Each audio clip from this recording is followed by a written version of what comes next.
Maratul de Melonín. Bienvenidas y bienvenidos amigos, amigas del profesor J.R.R. Tolkien, Tolkien lovers, Tolkien haters y toda esta gran comunidad que a lo largo de ya de 12 episodios nos ha acompañado en este extraordinario viaje de conocimiento, de apreciación, de cultura, de conversación alrededor de todo el legendarium del profesor Tolkien. Como cada semana me acompaña mi queridísimo amigo, el maestro doctor Jorge Medina. Buenas tardes, Carlos. Buenas tardes, auditorio. Y el día de hoy nos tenemos una invitadaza para dar cierre a esta segunda temporada, la maestra Ana Lidia Rojas. Muchas gracias, muchas gracias. Gracias a ti por Carlos. acompañarnos. Bienvenidísima. Al contrario, muchas gracias. Bienvenidísima. Y su servidor, Carlos Águila, que como cada semana estamos aquí dedicando, abriendo un espacio en el tiempo para dialogar, conversar y reflexionar sobre lo que significa el legendarium del profesor Tolkien en nuestras vidas. Y pues bueno, para arrancar con más bien antes de arrancar con este 12º episodio, les recuerdo rápidamente que nos sigan en nuestras plataformas sociales, en Instagram como La Taberna de Tolkien, en X, antes Twitter como @_Taberna Tolkien, en TikTok como @La Taberna de Tolkien y en su plataforma de podcast favorita. Y recordándoles, estamos transmitiendo, muy agradecidos como desde el primer episodio, transmitiendo desde la Universidad UPAEP en Puebla, México, y también agradeciendo a todo el equipo de personas, colaboradores, amigos también del profesor Tolkien y también amigos de nosotros que nos ayudan a producir, a dirigir, a postproducir este episodio y todos los episodios de esta ya segunda temporada del podcast desde la Taberna de Tolkien. Y pues, mi estimado Jorge, con este episodio terminamos nuestra segunda temporada y esta primera etapa que nos propusimos de producir 12 primeros episodios en 2 temporadas. Y pues bueno, queremos saber qué les ha parecido, si les ha gustado, qué les ha gustado, qué no les ha gustado, cuántas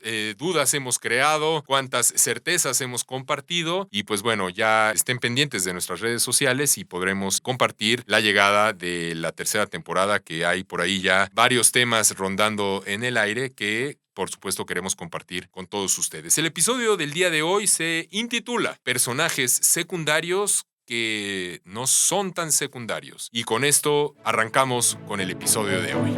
El umbral de la comarca.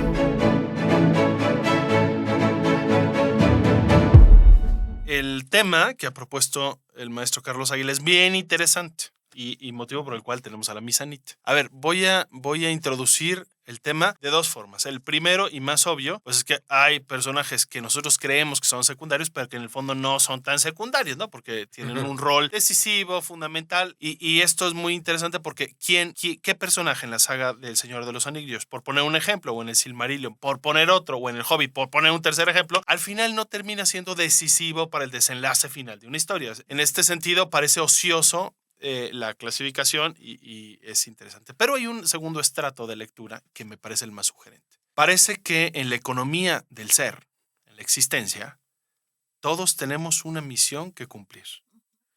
Que a los ojos, tal vez, del propio que la cumple, es pequeña. Es una misión sencilla.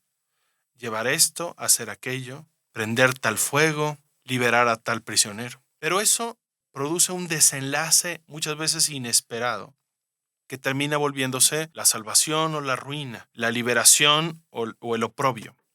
Por tanto, al final, creo que una lectura profunda de Tolkien nos lleva a pensar que en la existencia nada es irrelevante. Todo tiene su importancia. Esta clasificación que nosotros tenemos como de personajes primarios y secundarios, personajes relevantes e irrelevantes, es un poco artificial. Es un poco propia de nuestro siglo, que está acostumbrado a clasificar como a las personas en premier y no premier, cuando en el fondo creo que Tolkien lo que introduce es que todos tenemos un rol significativo en la existencia. Nada es secundario, nada es banal, nada es prescindible, para ser claro, nada es prescindible. Tampoco por ello hay que decir todo es imprescindible. No, tampoco nos llevemos eso. Y mucho menos a nivel personal. Nadie se siente imprescindible en la vida. La vida puede seguir sin nosotros, ¿no? Por ejemplo, cuando hay una viudez o una orfandad, pues la vida sigue. No estamos diciendo que siga idéntico tras la muerte de un padre un hijo o tras la muerte de un hijo un padre. Por supuesto que hay una afectación. Y hay una deuda y hay una ausencia. Lo que estamos diciendo es que la vida marcha adelante y tenemos una misión que llevar. Esto nos llevará pues a un tema fabuloso un programa, me parece muy profundo, y lo iremos llevando a guisa de ciertos personajes que iremos aquí diciendo con la misanita, con el doctor Águila, es decir, qué personaje y por qué nos parece que aún cuando la clasificación ordinaria sería de secundario, en el fondo no es tan secundario. Iremos viendo tanto buenos como malos. Entonces, quédense con nosotros, esto se va a poner buenísimo y comenzamos. El camino del anillo.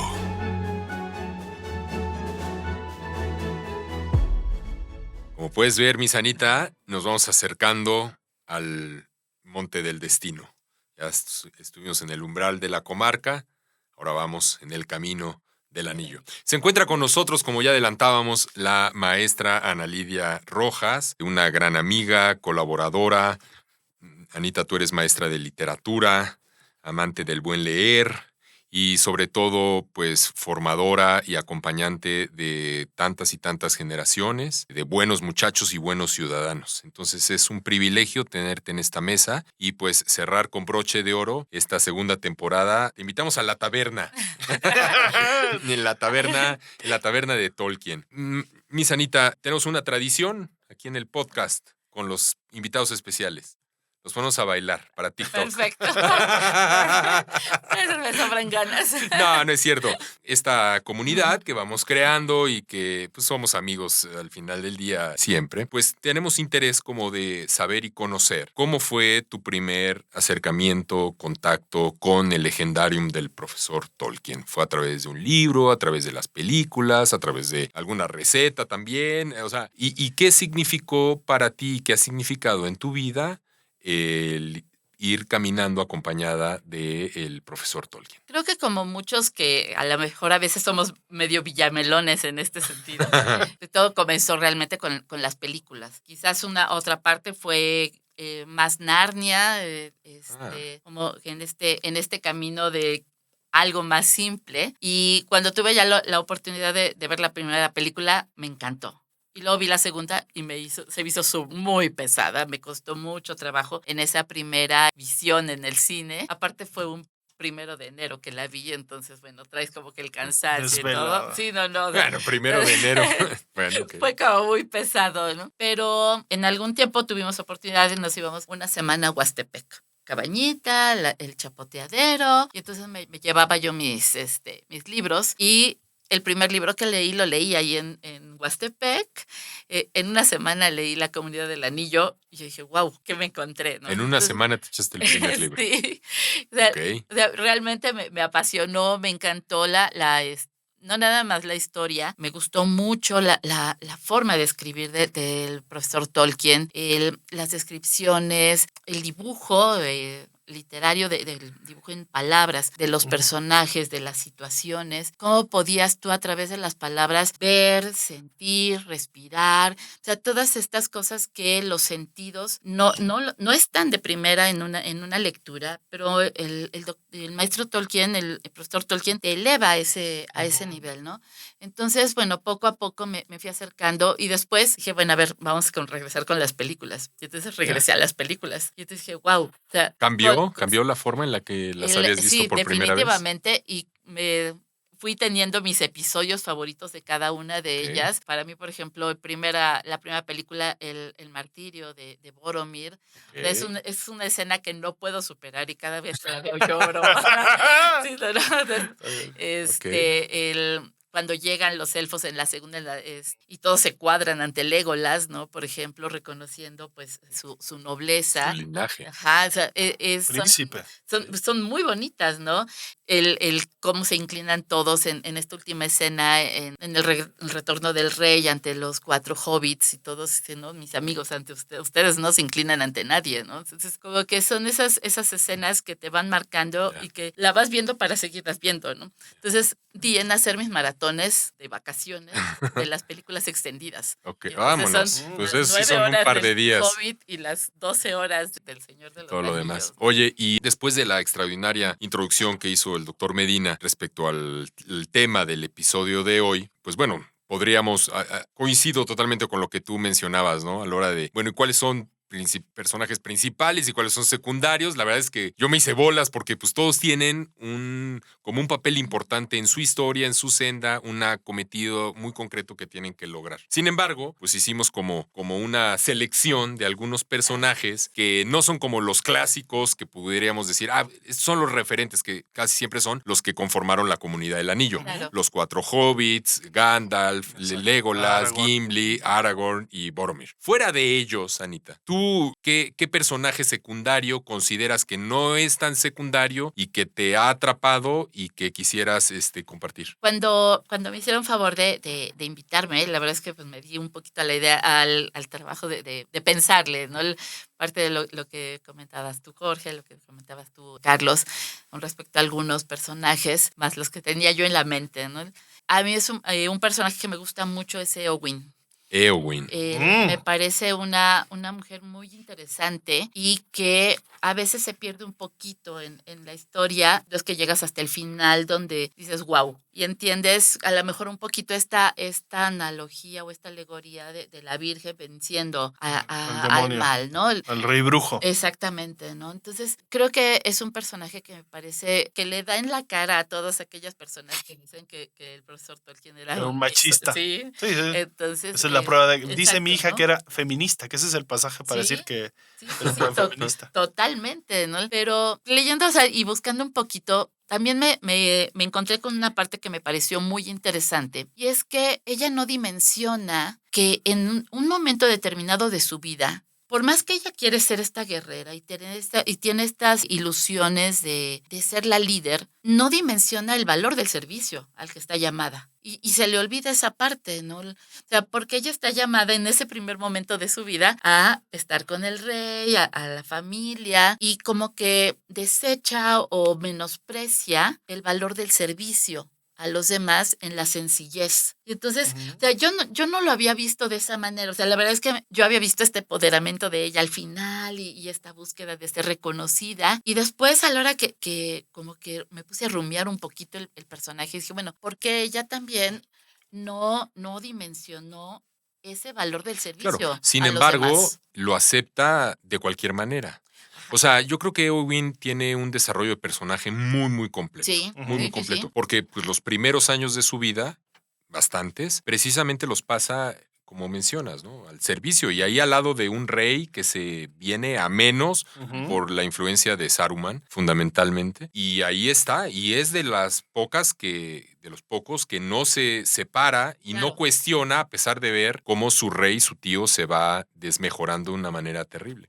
Sin Y embargo, luego, claro. le cuesta trabajo. No digo que no le cueste trabajo, ¿no? O no le da un sentido. A mí eso es lo que digo, yo nunca lo había pensado, sino hasta hoy. O sea, estaba yo como rumiando un poquito el personaje. Ella no le dio valor a ese servicio. Pues sí, puede ser. ¿No? Puede ser verlo desde esa óptica, ¿no? Y bueno, llega la oportunidad de demostrar su valía o de demostrarse ella misma que no había crecido, que no se había preparado para estar en lo que ella le llama una jaula de oro, y sale en la búsqueda de la batalla, ¿no? Y al mismo tiempo encontrarse con el desamor. Porque es que Claro. Es un personaje sumamente interesante, bien Sí. desarrollado. Su arco de desarrollo yo creo que está muy, muy bien hecho, ¿no? Porque plantea pues diferentes etapas de una persona entre sus aspiraciones y el contexto, lo que te llama, lo que te pide, al final lo que termina sucediendo. Y creo yo que al final tiene un muy buen cierre, una especie de redención personal con Faramir, claro. Con Faramir encuentra la paz que tanto había soñado, que no la había encontrado como en diferentes momentos de su vida, y que al final acepta pues las cosas como son y pues en el amor a Faramir, ¿no? Claro, porque al principio también está obsesionada y la obsesión te vuelve una persona poco racional, ¿no? Y entonces es como insistente, ¿no? Sí. Detrás de Aragorn, y el otro pues hasta le pone como que el espacio, ¿no? Porque se da cuenta, No, es que estaba plenamente enamorada. Ajá, sí. Buenísimo este primer personaje, ¿eh? Doctor, tú. Bueno, a ver, yo tengo muchos, pero a ver, uno que me parece muy interesante psicológicamente es Grima. ¡Vámonos! El malo. Porque me parece que retrata muy bien a un personaje detestable para todos, que es el cobarde. Aquel que por salvar su vida, su pellejo, hace cosas horrendas, humillantes. Cuando tienen poder, son malvados, prepotentes, tal. Y cuando están en peligro de muerte, se autohumillan, faltan Sí. a toda verdad. Y eso me parece un personaje horrible. Bueno, con el rey de Rohan lo que hizo, cómo hizo después al largarse del pueblo, cómo hizo al final con Saruman, ¿no? Cuando Saruman le echa la culpa de que él es el que mató al, si se puede decir, rey, bueno, al encargado de los hobbits. Al final, de coraje, degolla al propio Saruman, lo mata y lo flechan los hobbits y ahí muere, ¿no? Un personaje bastante complicado. Me parece un alma ennegrecida. Sí. Parece que era de Rohan, ¿no? Que era un ciudadano de Sí, Rohan. era un y hombre, sí. tal vez una vida, no sé, me imagino yo un pasado de alguien que sufrió humillación y desprecio y que se llegó a despreciar tanto a sí mismo que fue capaz de tanto mal. Pero un mal que no es el mal del perverso prepotente, del Sauron, sino el mal de un cobarde, el mal que realiza una persona de este tipo. Me parece interesante. No, es la tragedia de alguien profundamente roto, ¿no? O sea, Qué buena. y además, Ajá. creo yo, bueno, no hay indicios ni en los libros ni evidencias en la película de que Saruman lo haya golpeado o que lo haya torturado, sino más bien es como un abuso psicológico, permanente, que lo disminuye, ¿no?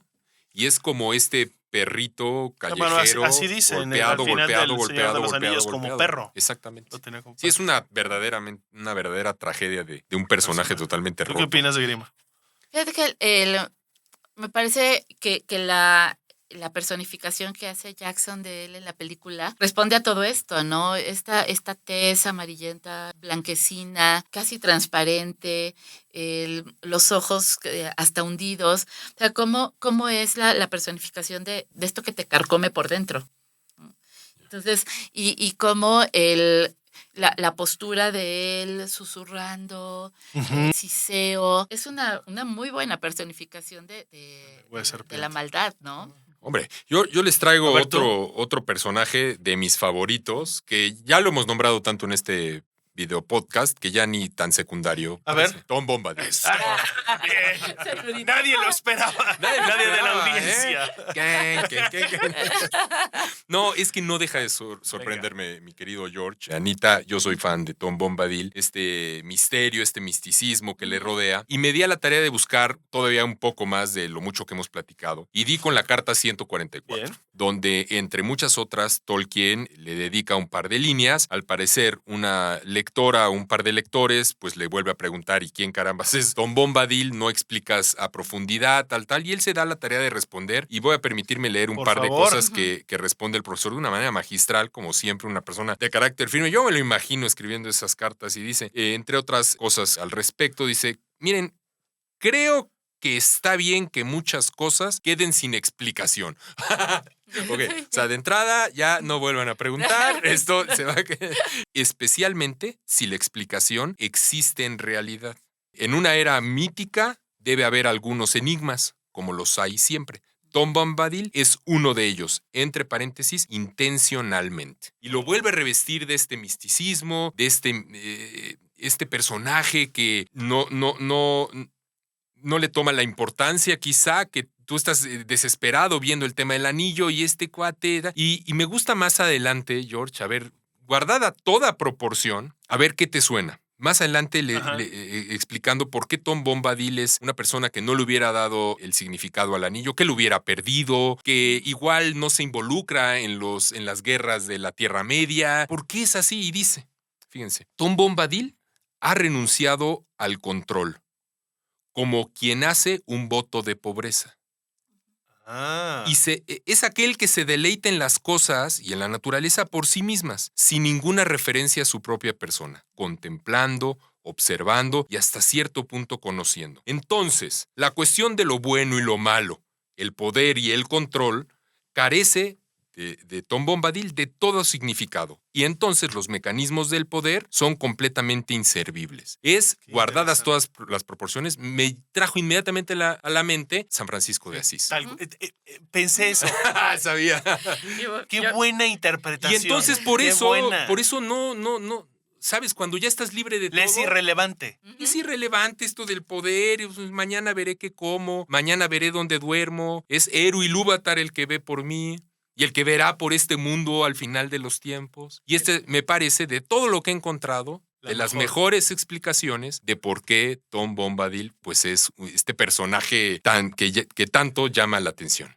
Yo anotaba precisamente una palabra aquí junto a él, ¿no? Y es que él está preocupado por lo sencillo. Entonces, si lo sencillo es lo que rige tu vida, pues estamos precisamente en esta misma tenor de San Francisco de Asís, ¿no? Inmediatamente. O sea, no tienes mayor necesidad de las cosas. Otra cosa que yo pensaba mientras ahorita lo que estabas leyendo, iba más hacia un poco la cuestión de lo que luego hablo con los chicos en cuanto al análisis de los libros, es que el autor hace un libro, pero somos, en el caso de mi grupo, 32 versiones diferentes de ese libro, porque cada uno le va poniendo de su propio bagaje que trae a cuestas. Claro. Y entonces la interpretación también de las cosas nos las da el autor a nosotros para ello, ¿no? Entonces creo que este enigma, este halo de misterio que cubre sobre todo a Tom, es ese regalo que Tolkien nos hace, ¿no? Esa oportunidad de nosotros de completar, de darle un sentido quizás diferente y lo vamos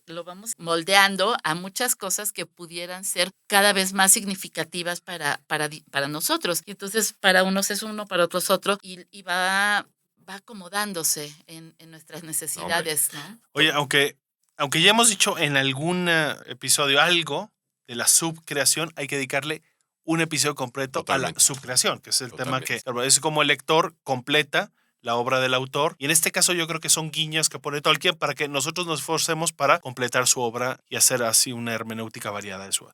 A ver, otro personaje. Me gusta mucho, y la verdad es que le anoté mucho de él, es Beregor. Me parece un personaje que representa precisamente la lealtad, la entrega sin límites. O sea, mucho esta parte de lo que es el amor según la carta de San Pablo. O sea, esta entrega sin límites, que es la entrega al amigo, ¿no?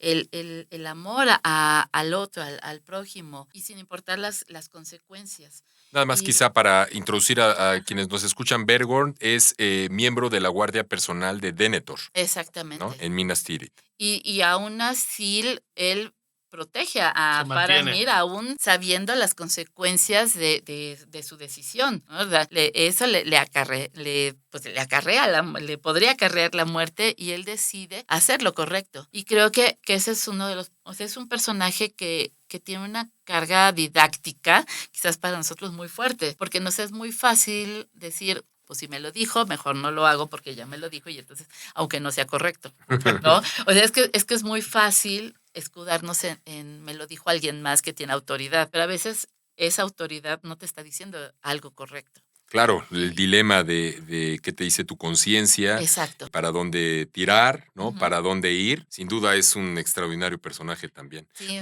Pues miren, prácticamente ya unimos los dos bloques del episodio, El Camino del Anillo y El Consejo de Elrond. Y ya este tercer, que es el segundo bloque, estaría a punto de concluir. Nada más me gustaría, George, una segunda propuesta que quisieras hacer. Radagast.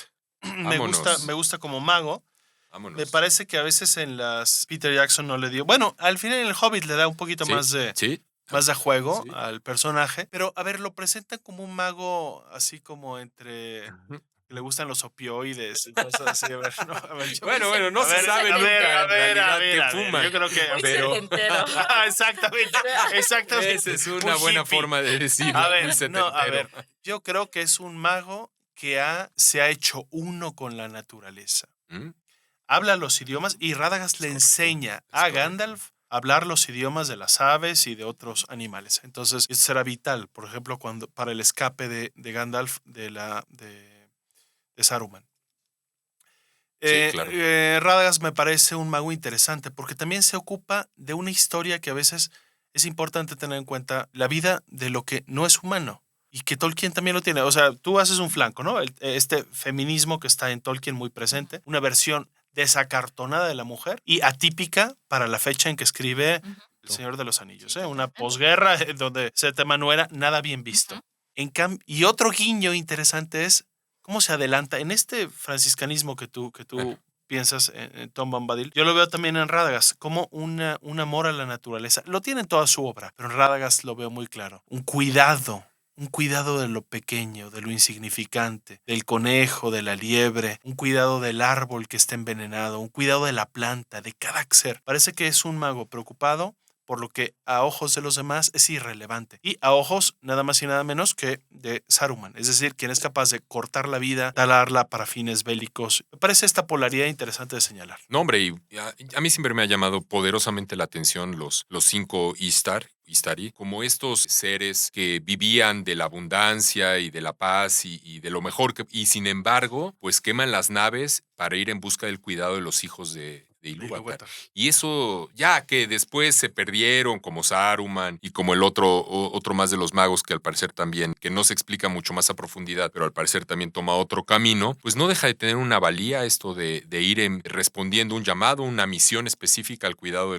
los hijos de Ilúvatar, y en particular Radagast. A mí, y comparto con mi hija, la veterinaria, el episodio con el pequeño erizo chiquito que se está muriendo, Sebastian, y nos encanta. Podríamos ver miles de veces esa escena. Oigan, pues bueno, miren, ya yo para terminar, y terminamos ya con este bloque combinado del Camino del Anillo y el Consejo de Elrond, a mí me llama poderosamente la atención, ya lo mencionabas, George, al inicio, Juan, el perro de Valinor. Que no es Juan, Juan, no, es con H.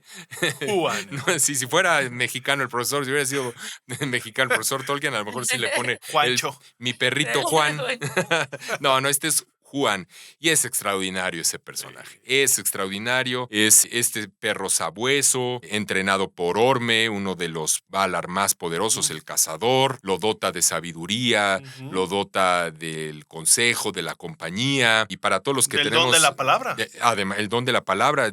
Cuenta la leyenda, el mito, que solo podía hablar en 3 momentos, y es preciosísimo como el último momento lo dedica para expresarle todo su cariño y consejo a Beren y a Lúthien después de haber derrotado inclusive a Sauron, de las pocas criaturas de Arda, que derrotó a Sauron, lo hizo replegarse, y esto le va a permitir a Beren tomar el Silmaril a partir de que le muerde la mano efectivamente Carcharoth y cumplir su palabra. Y esta historia de amor entre Beren y Lúthien, que también es mi pasión, entrañable. Y ahí, para todos los que tenemos un perrito en casa... Le permite montarla, ¿no? Que era como indigno, ¿no? O sea... Bueno, sí, acompaña, o sea... Pero Lúthien se monta como si fuera un caballo. En Juan.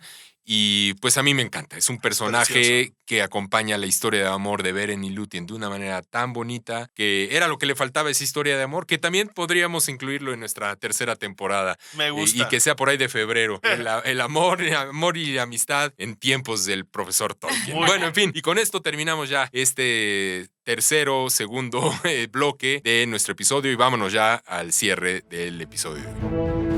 El sendero hacia Mordor. Vamos a concluir este episodio tan bonito. Estamos muy agradecidos contigo, Ana, por todo lo que nos has hecho reflexionar. Y me gustaría escuchar, a ver, ¿qué conclusión le darías? ¿Hacia dónde llevarías esta sesión? ¿Qué has sacado de ella y qué podrías ilustrar a la audiencia? Creo que algo que me parece que es muy importante es que nosotros nos centramos, como lo decía Carlos al principio y lo decías tú también, Jorge, al principio, en este canon literario de el protagonista, el antagonista, los principales. Sin embargo, creo que todas las historias del profesor Tolkien van generando una red de personajes secundarios que crean el andamiaje de toda la historia. Es difícil que un personaje secundario no esté, porque de alguna manera sostiene parte de la historia fuerte de un protagonista, de un personaje principal. Entonces, hay una relación de simbiosis entre ellos que si tú la quitas, se cae. Entonces, ese secundario en realidad, como decíamos al principio, no es tan secundario. Creo que eso es lo importante de esto, la maravilla de la estructura literaria del profesor Tolkien en ese sentido, ¿no? Yo les dejo a lo mejor aquí como al aire otro personaje para cuando regresen en la 3ª temporada, y sería Bárbol.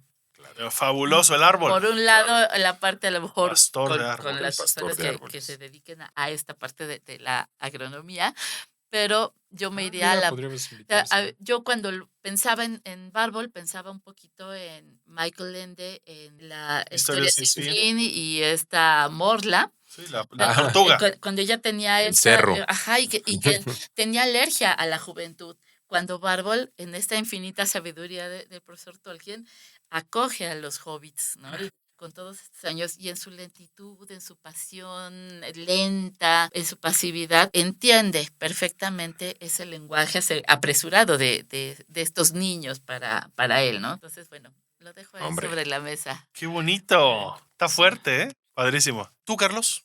George, te llevas? yo cierro mi proceso reflexivo que abriste en la introducción de esta siguiente capa arriba de la narración y la literatura del profesor Tolkien respecto a los personajes secundarios. Yo creo que en estos tiempos de confusión, en tiempos complicados, en tiempos donde uno a lo mejor no sabe para dónde caminar, para dónde ir, que no nos pase o que no lleguemos a afirmar que somos secundarios en nuestra propia historia. O sea, nadie va a hacer lo que nosotros tenemos que hacer en nuestra propia historia, ¿no? Entonces, que nadie se sienta un personaje secundario de su propia historia.